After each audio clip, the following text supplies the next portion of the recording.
What is going on, everyone? Welcome on into our Monday live stream podcast. I'm your host, Jeff. And I'm Meredith. And we are super excited that you're joining us today. We have a really great episode planned. As you guys know, or if you don't know, on Mondays, we do a Q&A segment where we answer one question in a little bit more detail than probably what you're used to seeing on our YouTube channel.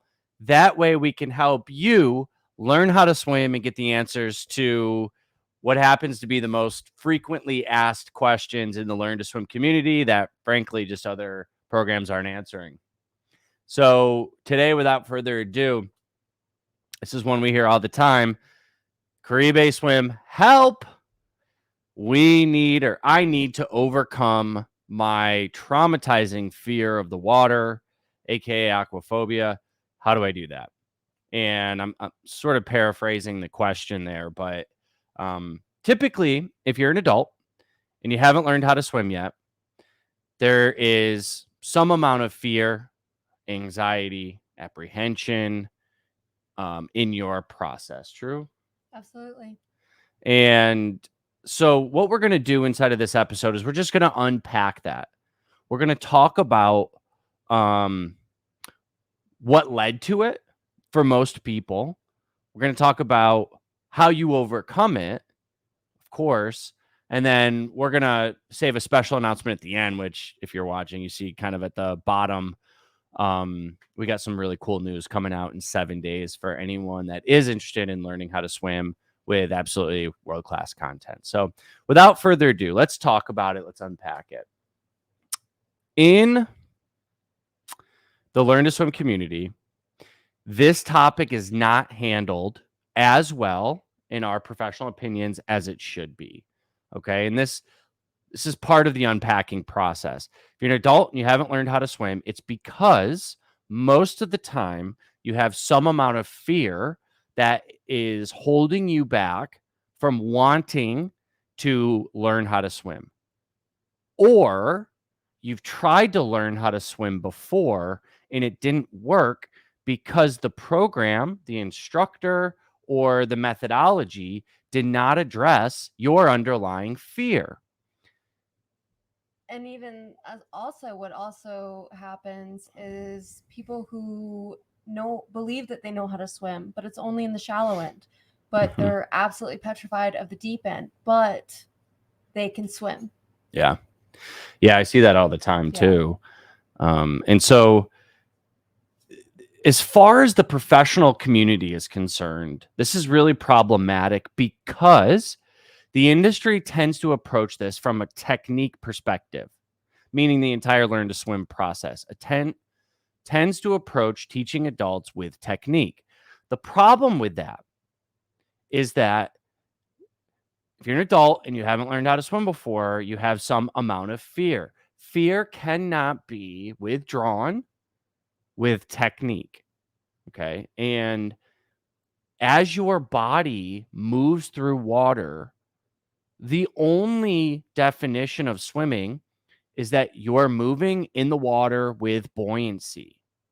And technique can't create, when you have fear, you can't have buoyancy because fear, and we'll get into this a little bit more, but I'm kind of high leveling it right now. Fear creates a fight or flight response in the body, which increases the excretion of adrenaline, which makes you breathe quickly, which makes your muscles tense, which makes you dense in the water. Okay. So throwing technique at this problem isn't going to address it or provide a solution that's sustainable for adults.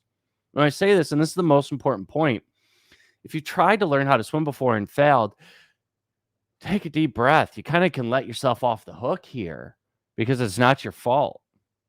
It's the industry's fault and how they're approaching it. Typically, what we see is a 90% technique, 10% emotional ratio in the industry. It's the other way around. It's 90% psychological, 10% technique. Absolutely. And if you have a chance, check out, we did the Navy SEAL Challenge. And we did that not by any means to encourage anybody else to try it because it's dangerous. That's a good PSA. Yes. But we did it to show that you don't have to know how to kick perfectly. You don't have to know how to move your arms perfectly. And you certainly don't have to exhaust yourself trying to make it across the pool. The point of knowing how to swim is for it to be enjoyable so that you can play games with your kids, your grandkids, or whatever. Just be present. To be present. Yeah. And not just trying to get through it. Yeah, well said. And so that's really the foundation of how we go about answering this question. Okay. It's a lot simpler than the industry is making it, and that you watching is probably making it as well. Now, I'm very familiar with the concept. Simple does not mean easy. Simple just means we don't have to throw complex solutions at this problem. Okay. So let's start unpacking what we do about it now that we know why it exists. Okay. It's very simple. Fear, especially unaddressed fear, cannot enter the water. That's where we have to stop with that. So what do we do instead? How do we get rid of the fear? That's the $1 million question, right? And everything's backwards on video. We do this through meditation in our program, through meditation and breathing. Okay, these are two great tools, practices, and techniques to help relax the central nervous system. The intention behind relaxing the central nervous system is that we can begin using the properties of water to help hold us up, instead of how you so elegantly touched on this earlier, instead of trying to just get a result, move through the water. You know, the intention of swimming is not to get from point A to point B. It's to be present and experience the water. And in order to be able to do that, at Caribe swim, hence the name Care, Be, Swim, we address this through meditation and breathing. And I think let's go into each one just a little bit more so we can unpack it. So in meditation, the intention behind that is to be present and mindful of the experience that we're currently undertaking. Be here now. Okay. One of the issues as adults that we have is one of two of these things are happening when we get into the water. This is what creates the fear. I told you we'd go and unpack it a little bit more. We're either living in a past experience, or we're tripping on what might happen in the future. So what is the past experience?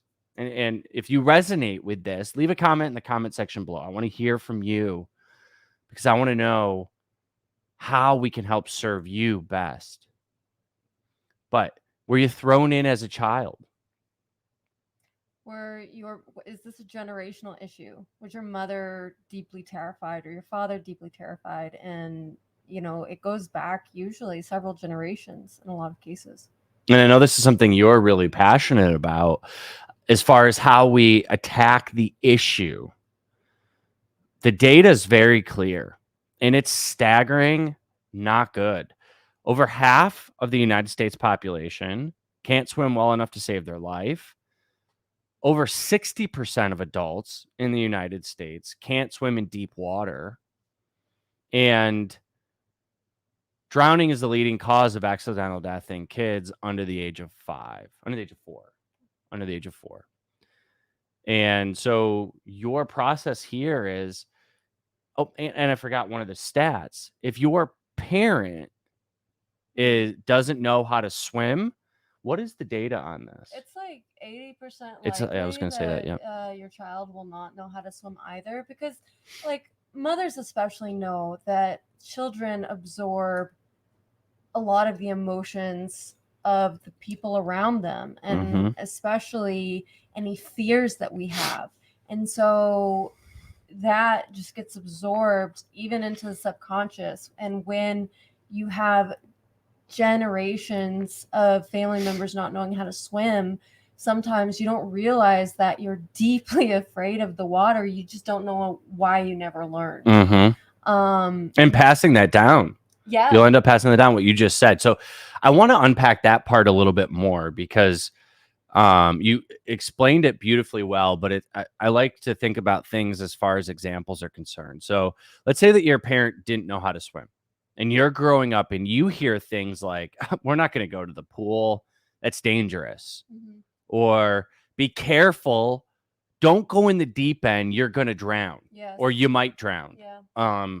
Or we're not allowed to go to the pool. We're not allowed to go to the ocean. We're not allowed to go to the lake because it's a scary place. All right. As a child, when you hear these types of things, you start creating. You're very, very malleable and easily influenced at that age. And you start creating. These are your truths. Yeah. Because your parent is your trusted resource. So when they say those things, now you say, oh, well, it must be true. Then as you get older, that's your foundation. The water's a dangerous place. Then what ends up happening? You have a child. Now what? You end up passing that down. Excuse me. Most of the time through no first person, your own experience. Now, some of the time that's not true. But some of the time it is that you haven't gone and tried or been in the water long enough to overcome that fear. And so you're just passing down something that you heard. And not that there's anything wrong with that. We're not critiquing that aspect of it at all. What we're saying is that in order for us to realistically overcome this issue as a profession and change the data, we have to start with the adults. Absolutely. And when it starts with the adults, then we at least stop perpetuating it onto our children. Yeah. And we can have an impact. We can be there if they need us. I see a lot of parents prioritize their child swim lessons, which are incredibly expensive. That industry alone is... Yeah. Anyways, that's another video. We'll get to that in another video. But you see parents prioritizing their child learning to swim. But then you have the parent coming to this realization that there's pool parties, there's events where their child is now going to be in the water, and they can't do anything if anything happens. That's scary. And that is a deeply terrifying feeling. That is scary. So yeah, I'm glad we were able to unpack that a little bit more. So now let's pull this back into the solution. So what do we do about it? So we've hit on meditation, because meditation is our ability. Well, we hit on one aspect of meditation, which is the leaving the past in the past. If we had an experience as a child, or we had learned ideologies kind of passed down to us, then near drowning incident, witness drowning, just a lack of exposure, ideology. These are all things that as an adult, you've formed an opinion about, or a perspective on what the water is, what it represents, what it means. And now as an adult, you're holding on to those childhood experiences, even though you're now not a child. And you can create new opinions, perspectives, processes, decisions around that. So that's one aspect. We're living in the past. The other aspect of that gets us into fight or flight mode is future tripping. One of the things we see the most, and really was the source of this question in particular, is what happens if I get in deep water? Okay. Am I safe? Am I not? Obviously, this is an experience where the adult says, no, I'm definitely not safe in deep water. But future tripping is, I'll drown if I go into the deep end. I'll choke on water if I put my face in. I'll get eaten by a shark if I jump into the ocean. These kind of things. We hear that all the time. We were actually just asked about sharks the other day by some of our adults. But so anytime that we're either caught in the past or the future, we can't be here now. And that's what meditation helps us do. It helps us start to understand that those experiences in the past or what might happen in the future, these are just scenarios played out by our mind from an evolutionary perspective to try to keep us safe. It's one of the beautiful aspects of being human. However, it doesn't serve us here. And we need to set those aside. And we need to be here now in the present, be mindful so that we can harness our energy and where it goes. Because where our attention goes, our energy flows. Thank you, Tony Robbins, for that. I cannot take credit for that quote. And so that's meditation. Breathing is a fantastic process of being able to relax our body. And we do this primarily through box breathing, which is a very simple and easy technique of 4-second inhale, 4-second hold at the top, 4-second exhale, 4-second hold at the bottom, where we're really intentionally working on diaphragmatic breathing and making sure that our breathing originates from our stomach and not from up in our chest. And to my understanding, Navy SEALs do this prior to going into battle. Prior to, going in so that they remain calm and aware so that they can have their mind and their wits about them.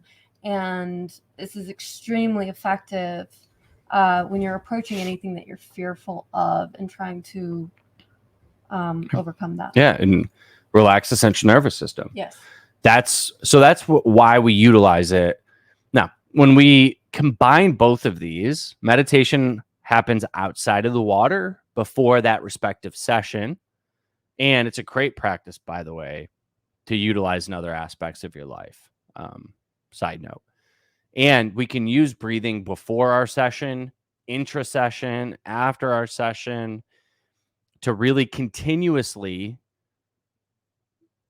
de-escalate any feelings of fight or flight or anxiety that starts to build up in our body. So when we do this, we make it so that we're not rubbing up against the tendencies or the experiences that create that fight or flight response.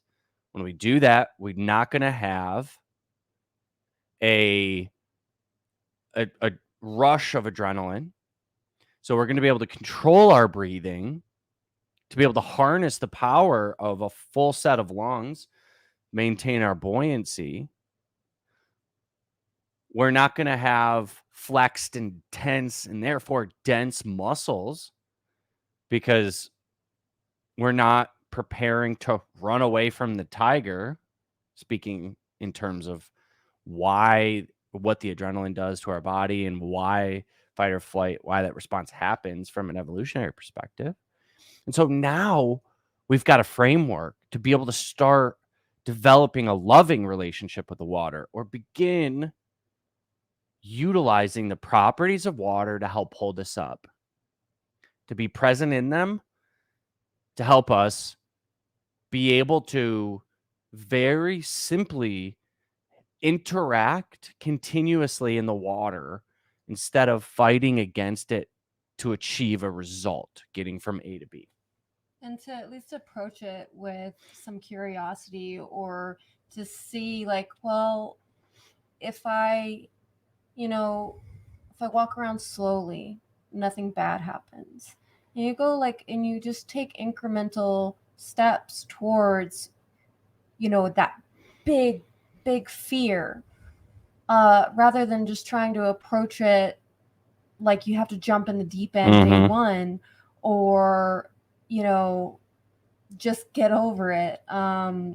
It's crazy reading some of the comments about the swim instructors that people have had, and it breaks my heart.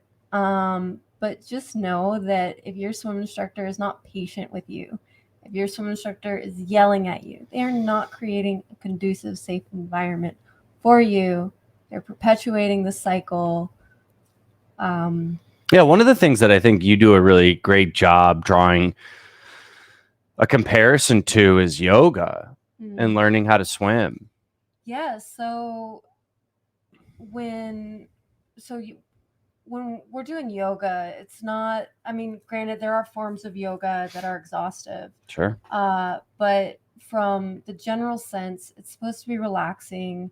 You're supposed to be one with your breath, and it should be a gentle exercise.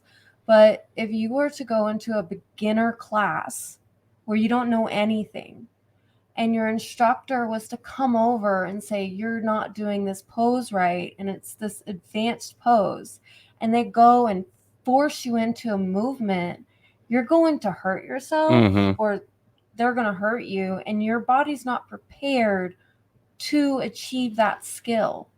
So using force and just trying to get to a result really, really fast is not how yoga works. It's not how golf Learning to works. swim, yeah. And it's not how swimming works. Yeah. Yeah, I love the analogy too of golf. By the Mhm. way, the yoga analogy is fantastic. But for golf, it tends to be, especially for our type A personalities, this analogy tends to hit really, really well, which is learning to swim is not like learning basketball, football, soccer, lacrosse, high impact combat sports, right? It's where like the harder you try, typically the better your result. So more effort, more energy. Come on, practice harder, more. You're going to improve at that. Swimming is much more like golf. Like if you line up and put the ball on the tee and you go up there with all of your energy and just say, I'm going to crush this. I'm going to try as hard as I can. Good luck. That ball's going behind you. It's hooking it, whatever the golf terms are. It's not doing what you want it to do. Swimming is the exact same way. But for some reason, this industry is just filled with programs that don't quite understand these simple and basic principles. Thought about a pretty linear, example is swimming should feel like walking. But the way that a lot of the industry approaches swim lessons for beginners is they're putting them into a track practice where they're starting them off with sprints. It's a great analogy. Yeah. And so yeah, it's completely, it just has to be looked at differently. Yeah. One of the things that I want to touch on a little bit more in depth, and we'll start to wind up the episode. We like to keep it about 30 minutes or under just for ease of consumption. Oh dang, I think I lost my train of thought. Oh, I'm getting old. Oh man. I know. Dang it. Hold on. It's gonna come back to me. I don't think it's gonna come back to me.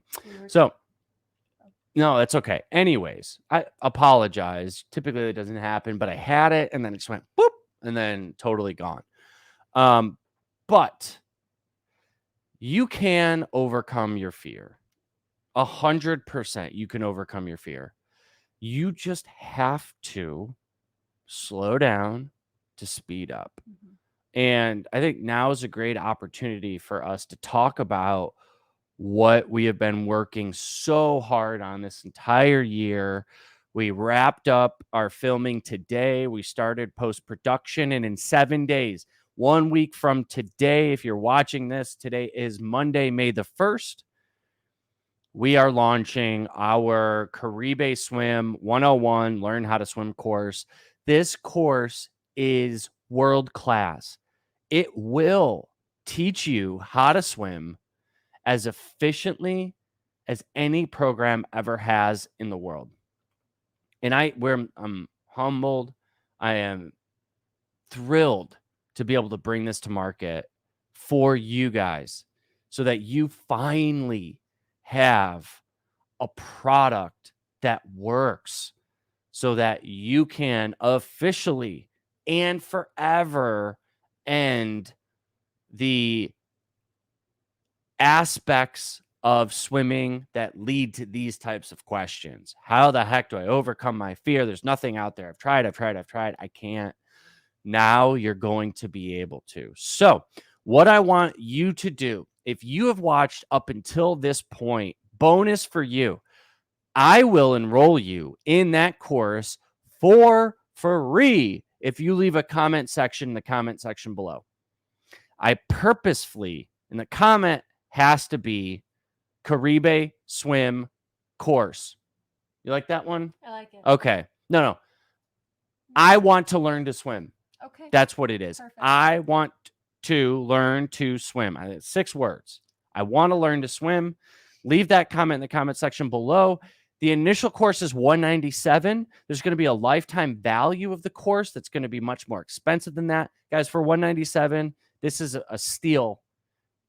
What you can expect out of the course is you will, guaranteed, money back guarantee, learn how to swim 25 yards and get 4 new breaths in this course.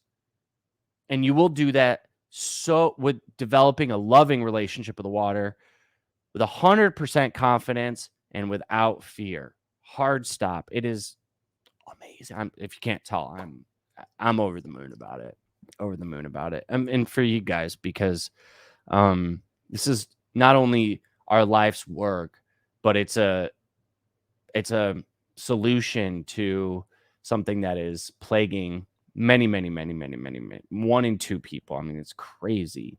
But yeah, be on the lookout for that. Remember, comment in the comment section below. I want to learn to swim, and I'll give you this course for free just for watching this entire episode. Share it with a friend.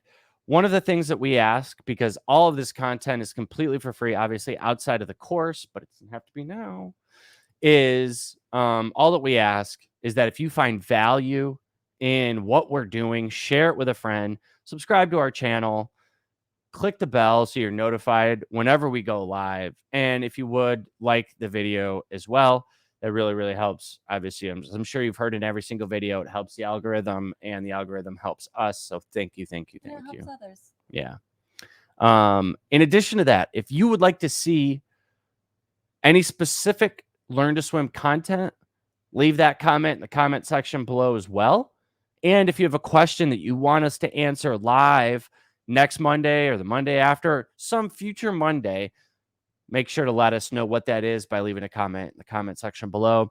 I hope that we've served you well in this time. If you've dedicated 30 minutes of your life to our show, thank you very much. I hope we've delivered the value on answering the question, how do I overcome my fear? We do that through not bringing unaddressed fear into the water with us. We go step by step. We never go outside of our comfort zone, and we reduce our likelihood for fight or flight by meditation and breathing. And with that being said, I hope to see you guys at the next one. Thank you very much for your time. Thank you so much. See ya.